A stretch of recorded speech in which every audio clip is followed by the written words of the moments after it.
വിദേശകാര്യ വിദഗ്ധൻ Shri PJ Vincent കൂടി ടെലിഫോൺ ലൈനിൽ ചേരുന്നു. ശ്രീ വിൻസെന്റ്, താങ്കൾ അറിഞ്ഞു കാണുമല്ലോ, ഇസ്രയേൽ ഖത്തറിനെ കടന്നാക്രമിച്ചത് US-ന്റെ നിർദ്ദേശം, വെടിനിർത്തലുമായി ബന്ധപ്പെട്ട നിർദ്ദേശം ചർച്ച ചെയ്യാനെത്തിയ ഹമാസ് ഡെലിഗേഷന് നേരെയാണ് ആക്രമണം ഉണ്ടായത്. അവർക്ക് എന്താണ് സംഭവിച്ചത് എന്നതിനെ സംബന്ധിച്ച് ഔദ്യോഗികമായ വിശദീകരണങ്ങളൊന്നും അന്താരാഷ്ട്ര മാധ്യമങ്ങളിൽ വന്നിട്ടില്ല. ആ പ്രതിനിധി സംഘത്തിൻ്റെ ഭാഗത്തിൽപ്പെട്ട ആരെങ്കിലും ഏതെങ്കിലും ഒഫീഷ്യൽ ചാനലുകളെയോ മാധ്യമങ്ങളെ കണ്ടതായിട്ടും വിവരമില്ല. പക്ഷേ നെതന്യാഹുവും അതുപോലെ തന്നെ ഇസ്രയേലും അത് ഏറ്റെടുത്തു, ആക്രമണത്തെ ഏറ്റെടുത്തു കഴിഞ്ഞു എന്നതുകൂടിയുണ്ട്. അങ്ങനെ നിൽക്കുകയാണ് ആ സാഹചര്യം. അങ്ങേയറ്റം ആശങ്കാജനകമായ ഒരു സാഹചര്യത്തിലൂടെ കാര്യങ്ങൾ പോവുകയാണ്. അതെ അതെ അതെ അവിടെ ഹമാസിന്റെ പ്രതിനിധി സംഘത്തിന്റെ തലവനാണ് ഖലീൽ അൽ ഹയ്യ. ഖലീൽ അൽ ഹയ്യ ഇന്നലെ ഖത്തറിന്റെ തലവൻ ഷെയ്ഖ് മുഹമ്മദ് ബിൻ അബ്ദുറഹ്മാൻ അൽ താനിയുമായിട്ട് ചർച്ച ചെയ്യുകയുണ്ടായി. അതിന്റെ തുടർച്ചയായിട്ടുള്ള പീസ് പ്രോസസ് ഈജിപ്തുമായിട്ടും പിന്നീട് ഇസ്രായേലുമായിട്ടും ചർച്ച ചെയ്ത് അമേരിക്കൻ സാന്നിധ്യത്തിൽ ഒരു സമ്പൂർണ്ണ വെടിനിർത്തലിലേക്കും ഗാസയിൽ സമാധാനം പുലരുന്ന സാഹചര്യത്തിലേക്കും നയിക്കുന്നതിനും വേണ്ടിയിട്ടുള്ള പ്രാഥമിക വട്ട ചർച്ചയാണ് ഇന്നലെ ഖലീൽ അൽ ഹയ്യയും ഖത്തറിന്റെ അമീറും തമ്മിൽ നടത്തിയത്. അതിന്റെ തൊട്ടടുത്ത ദിവസമാണ് അദ്ദേഹം കൊല ചെയ്യപ്പെടുന്നതെന്ന് കാണണം. നമ്മൾ ഈ സിനിമകളിലും ഒക്കെ കാണുന്ന കാര്യമുണ്ടല്ലോ, ഈ മാഫിയ സംഘങ്ങൾ സമാധാന ചർച്ചയ്ക്ക് വിളിച്ചു വരുത്തിയിട്ട് വെടിവെച്ച് കൊല്ലുന്ന സീനുകൾ നമ്മൾ ഒത്തിരി സിനിമകളിൽ കണ്ടിട്ടുണ്ട്. അതേപോലെയാണ് ഈ ചർച്ചാ സംഘത്തിൽ സമാധാന ചർച്ചയ്ക്ക് വരുന്ന സംഘത്തെ കൊലപ്പെടുത്തുക എന്നുള്ളത് കേട്ടുകേൾവിയില്ലാത്ത കാര്യമാണ്. അതില് അന്താരാഷ്ട്ര നിയമങ്ങളുടെ ലംഘനം എന്നൊക്കെയുള്ളത് നമ്മൾ ക്ലീശ പോലെ എപ്പോഴും പറഞ്ഞു പോകുന്നതാണ്. നിരന്തരമായി ഈ നിയമങ്ങളെല്ലാം ലംഘിക്കുന്ന രാജ്യമാണ് ഇസ്രായേൽ.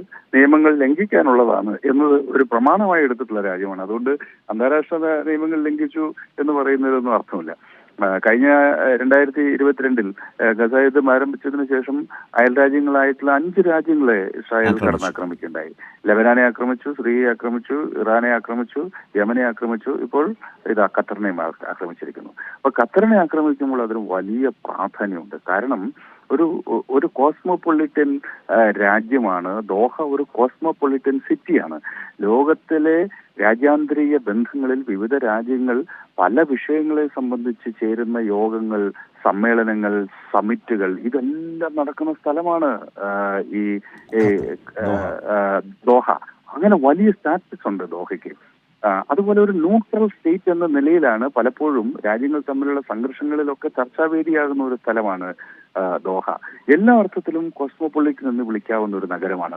ഖത്തർ എന്ന രാജ്യമാകട്ടെ അത് അന്താരാഷ്ട്ര ബന്ധങ്ങളിൽ എപ്പോഴും ഒരു ന്യൂട്രൽ നിലപാടെടുക്കുന്ന രാജ്യമാണ്.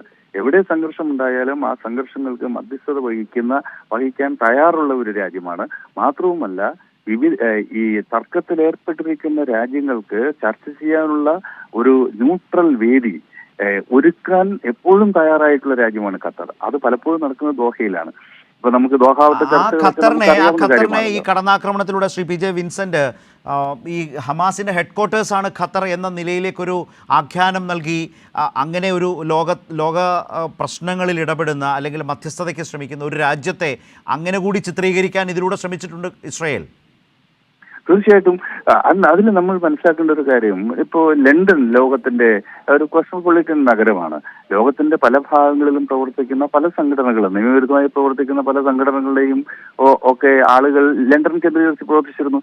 താങ്കൾക്ക് ഓർമ്മയുണ്ടാവും, ഈ LTTE-യുടെ വക്താവായിട്ടുള്ള ആന്റൺ ബാലസിംഗം എല്ലാം ഇരിക്കുന്നത് ഈ ലണ്ടനിൽ ഇരുന്നുകൊണ്ടാണല്ലോ അവർ ചെയ്യുന്നത്.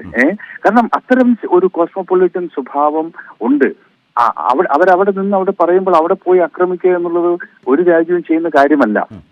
അപ്പൊ ആ സമാനമായ അന്ന് പണ്ട് ലണ്ടനൊക്കെ എങ്ങനെയാണോ ഇത്തരം കാര്യങ്ങൾ ചെയ്തത്, സമാനമായ സ്വഭാവത്തിലാണ് ഇന്ന് ദോഹ പ്രവർത്തിക്കുന്നത്. ഖത്തർ ഫലസ്തീനി വിമോചന പ്രസ്ഥാനത്തിന് നൈതിക പിന്തുണ നൽകുന്നുണ്ട് എന്നുള്ളത് ശരിയാണ്. അവരുടെ അൽ ജസീറ എന്ന ചാനലാണ് അവിടെ നടക്കുന്ന വംശഹത്യയുടെ ഏറ്റവും കൃത്യമായ വിവരം ലോകത്തിന് മുന്നിൽ കൊണ്ടുവരുന്നത്. അതുകൊണ്ട് തന്നെ ഗാസയിൽ ഏറ്റവും അധികം കൊല ചെയ്യപ്പെട്ടിട്ടുള്ളതും ഈ ജേർണലിസ്റ്റുകളുടെ കൂട്ടത്തിൽ അൽ ജസീറ ജേർണലിസ്റ്റുകളാണ്. അവിടെ മൊത്തം 217 ജേർണലിസ്റ്റുകൾ കൊല ചെയ്യപ്പെട്ടതിൽ വലിയൊരു ശതമാനം അൽ ജസീറയ്ക്ക് വേണ്ടി പ്രവർത്തിക്കുന്ന ആളുകളാണ്. അപ്പോൾ അൽ ജസീറ ഈ ഇസ്രായേലിനെ ലോകത്തിന് മുന്നിൽ തുറന്നു കാട്ടുന്നു എന്നത് വലിയ ഒരു പ്രശ്നമാണ് ഇസ്രായേലിനെ സംബന്ധിച്ച്.